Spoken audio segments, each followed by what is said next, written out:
네, 현대 위아 흐름 한번 체크해 보겠습니다. 제가 이제 꾸준하게 좀 커버를 해드리고 있는 종목이죠. 항상 이제 말씀드릴 때, 언급드리는 내용이 기존에 이제 자동차 부품주로 평가가 되면서 저평가가 됐었지만 방산주로 전환되면서 밸류에이션이 재평가받게 되는 부분들이 있다. 그래서 그런 부분들을 좀 주목을 해보실 필요가 있다라는 말씀을 자주 드렸습니다. 그래서 그런 관점에서 현대위아의 주목 포인트는 계속해서 살아있다라고 보시면 될 것 같고요. 제가 이제 계속해서 포커스를 두는 부분이 이제 방산이라고 말씀을 드렸잖아요. 물론 방산만 있는 건 아니에요. 공조도 있고 다른 부분들도 있습니다만 그래도 가장 큰 모멘텀은 방산이에요. 그렇다면 방산주로 이제 평가가 될 때 현재 방산주가 어떤 흐름을 보이고 있냐, 요것도 중요할 거잖아요. 그러니까 국내 이제 대표적인 방산주가 LIG 넥스원이라고 볼 수 있습니다. 그러니까 한국항공우주도 있고 현대로템도 있고 뭐 많은 종목들이 있긴 있어요. 근데 방산 100%를 영위하는 업체는 LIG 넥스원이에요. 그래서 LIG 넥스원이 전통 방산주라고 보시면 되는데 지금 고점을 두 번 치고 이제 밑에 내려와 있는데 여기가 이제 지지 라인입니다. 그래서 요 부분에서 지지를 받을 수 있을지가 관건이기는 해요. 근데 최근에 이제 우크라이나와 러시아의 전쟁에서 트럼프가 이런 말을 했어요. 한 2, 3주 전에 했던 말인데 어쨌든 우크라이나도 맞고만 있으면 안 된다. 그러니까 반격을 해야 된다. 반격을 해야 그런 부분들을 좀 극복할 수 있을 가능성이 생긴다. 이런 말들을 했단 말이에요. 그래서 그런 부분들이 좀 부각이 되면서 우크라이나와 이제 러시아가 좀 새로운 긴장 관계에 들어가는 것이 아니냐 이런 기대감 혹은 우려감들이 조금씩 부각이 되고 있는 중입니다. 그래서 그런 부분들이 앞으로의 방산주에 영향을 미칠 것 같고 또 지금 보시면은 어쨌든 국가 간의 냉전 상태가 빠르게 해소되기는 굉장히 어려워 보이는 게 사실이긴 하거든요. 그래서 그런 측면에서도 방산 부분의 수준은 꾸준히 증가할 가능성이 높아요. 그래서 방산 모멘텀은 계속해서 살아있다. 이렇게 이제 보시면 됩니다. 그래서 현대위아 같은 경우에도 그 부분에 대한 모멘텀을 살려서 갈 수 있을 가능성이 높고 실제로 이제 수요일에 최고 거의 9% 가까이까지 급등을 했어요. 그리고 이제 밀렸는데 거래량이 없는 눌림이기 때문에 눌림 구간을 다시 잡아서 좀 공략할 수 있지 않을까 하는 생각이 들어요. 5만원대는 상당히 이제 낮은 주가 수준이라는 점을 다시 한번 말씀을 드리고요. 최근 이슈들을 한번 살펴보겠습니다. 우선 이제 요 내용들 한번 보면 기업 상생 현대위아 미덥 데이 개최했다라는 겁니다. 이게 이제 뭐냐? 대중견 중소기업의 상생 협력과 지역산업 경쟁력 강화를 위한 소통의 장이다 라고 보시면 됩니다. 그러니까 말 그대로 좀 협업을 하는 장이다 라고 보시면 될 것 같아요. 요게 이제 하나에어로스페이스에서 두 번째로 개최가 된 거예요. 이름이 이제 미트업데이인데 기업 간의 이제 뭐 기술이라든지 아니면은 미래 관련된 그 사업에 대한 논의라든지 이런 것들을 실질적으로 하는 장이다 이렇게 보시면 될 것 같고요. 현대위아는 당연히 이제 참여가 됐겠죠. 그리고 한 8개 정도 중소기업들의 기술 소개, 그 다음에 차량 부품 구매라든지 방산 부분 구매, 설비 구매 이런 언급들이 있었습니다. 그러니까 결국은 이게 다 밸류체인을 구축하는 그 노력이라고 보시면 될 것 같아요. 그러니까 밸류체인이 제대로 구축이 돼 있다라는 것은 그 기업의 경쟁력과도 연동이 됩니다. 그래서 수직형 밸류체인, 수평형 밸류체인 등등이 있는데 어쨌든 부품사라든지 고객사를 확보하고 있다라는 얘기 자체가 안정적인 이제 부품의 공급이라든지 이런 부분들을 가능하게 한다라는 요인이 되니까 이 부분 역시도 뭐 이렇게 크게 주가에 영향을 미치지 않더라도 뭐 플러스 알파적인 요인으로 좀 작용할 수 있지 않을까 이런 생각이 드는 거고요. 그 다음에 이제 계속 말씀드렸던 부분이 요건데 그러니까 중요한 내용이죠. 현대위아 동유럽 최대 방산 전시회에서 이동형 화력 체계를 공개를 했다라는 겁니다. 폴란드 MSPO 2025입니다. 여기서 경량화 105mm 자주포를 선배했는데 여기 있습니다. 상당히 작아요. 무기치고는 작습니다.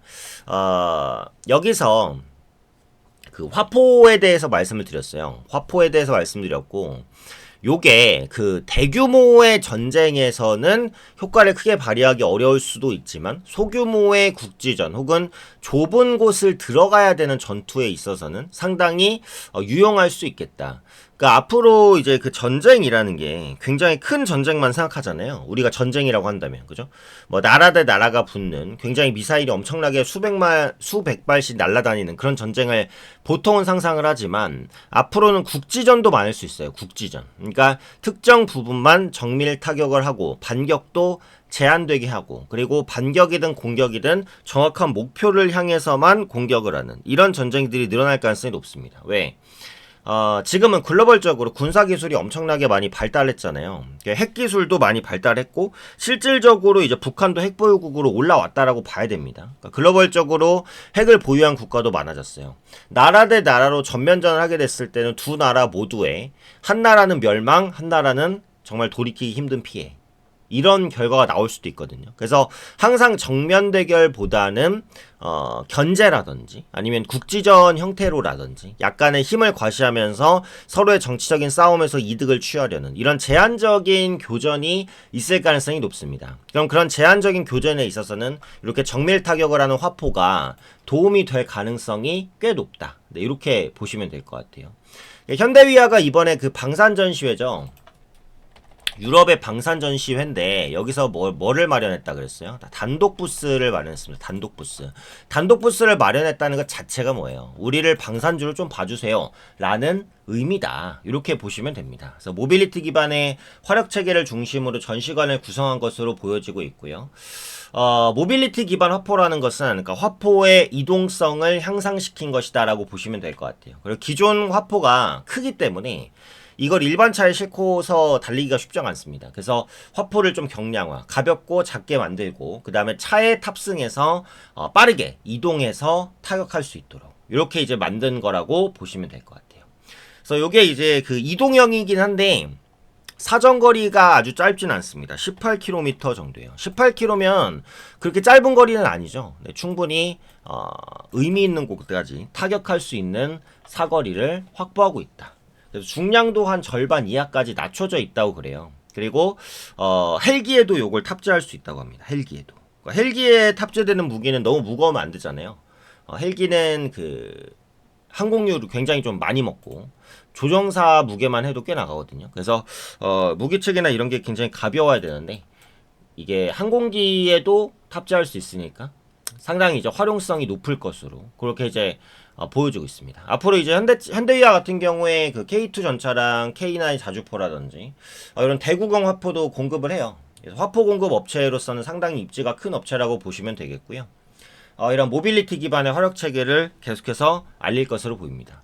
그래서 요즘에는 그 현대위아를 살짝 이제 방산주로 평가하시는 분들도 조금씩 늘어나고 있어요. 그래서 그런 부분들이 밸류를 끌어올리는데 당연히 뭐 말할 필요도 없이 도움이 되겠다. 이렇게 볼 수 있겠죠. 자, 그 다음에 요 내용도 한번 볼까요? 자, 현대위아가 임금 협상을 타결했다. 현대차 그룹 중에는 제일 처음이다. 그래서 노사 관련된 불확실성도 이전 대비 좀 많이 완화가 됐습니다. 그룹사 중에 처음으로 올해 임금 협상을 타결했습니다. 그래서 임금 협상 관련된 찬반 투표가 있었는데 52.6%가 찬성을 했어요. 그러니까 사실 좀 팽팽했죠.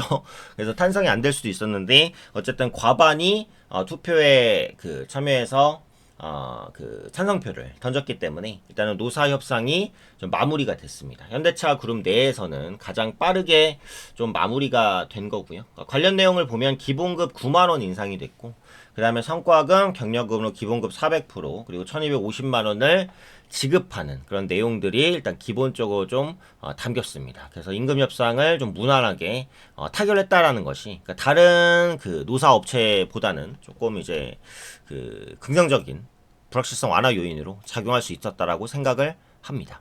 자, 일단은 요 양봉이 중요한 것 같아요. 기술적인 흐름을 보면 거래량도 많이 실렸잖아요. 많이 실렸고 양봉 윗꼬리가 조금 달리긴 했지만 어쨌든 장대 양봉 마감이 됐고 그러다 보니까 매물 소화로 이제 조금 밀렸죠. 그러니까 이게 좀 무거운 종목이에요. 기본적으로. 그래서 매물도 많고 한 번에 치고 나가긴 어려운데 이렇게 치고 나가는 시도들이 꾸준히 나올 겁니다. 자, 그러면 또 뭘 어떻게 해야 되겠어요? 눌림을 노려서 또 매수를 해볼 수가 있겠죠. 그죠?